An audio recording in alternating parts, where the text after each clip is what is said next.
Hamas ইসরায়েলের মধ্যে যুদ্ধবিরতি নিয়ে বিশ্বের ক্ষমতাধর রাষ্ট্রগুলো অনেক দিন ধরেই তৎপরতা চালিয়ে আসছে। তারই ধারাবাহিকতায় গত সপ্তাহে গাজায় যুদ্ধবিরতি চুক্তি উত্থাপন করেছেন মার্কিন প্রেসিডেন্ট জো বাইডেন।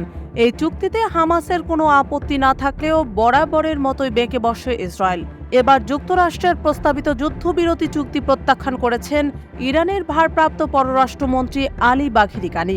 আল জাজিরার খবরে বলা হয়েছে, গত মাসে তার পূর্বসূরি অর্থাৎ ইরানের সাবেক পররাষ্ট্রমন্ত্রী হোসেন আমির আবদুল্লাহিয়ানের মৃত্যুর পর বৈরুতে এটা তার প্রথম সরকারি সফর। যুদ্ধবিরতি প্রস্তাবে ইরানের সম্মত না হওয়ার কারণ হিসেবে আলী বাঘেরি কানি বলেছেন, এই যুদ্ধবিরতি চুক্তি প্রস্তাব নয়, পরিকল্পনা। সে সময় যুক্তরাষ্ট্রের সততা নিয়েও প্রশ্ন তুলেছেন এই মন্ত্রী।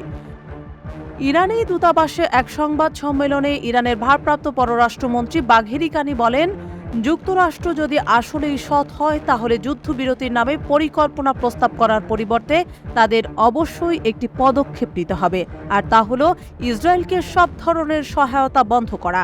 কেবল একবার সহায়তা বন্ধ হয়ে গেলে ইসরায়েলের কাছে ফিলিস্তিনিদের বিরুদ্ধে অপরাধ করার সরঞ্জাম এবং ক্ষমতা থাকবে না এবং যুদ্ধ শেষ হবে।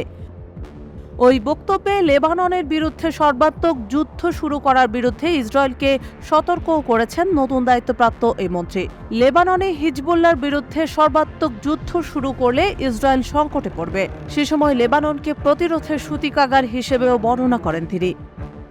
উল্লেখ্য, যুক্তরাষ্ট্রের প্রেসিডেন্ট জো বাইডেনের উত্থাপিত যুদ্ধবিরতি প্রস্তাবে গাজায় ৩ ধাপে যুদ্ধবিরতির প্রস্তাব দেওয়া হয়েছে।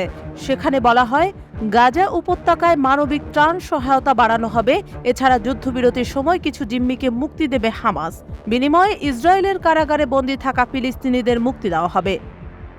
গত ৭ অক্টোবর থেকে গাজায় নির্বিচারে গণহত্যা চালিয়ে আসছে ইসরায়েল।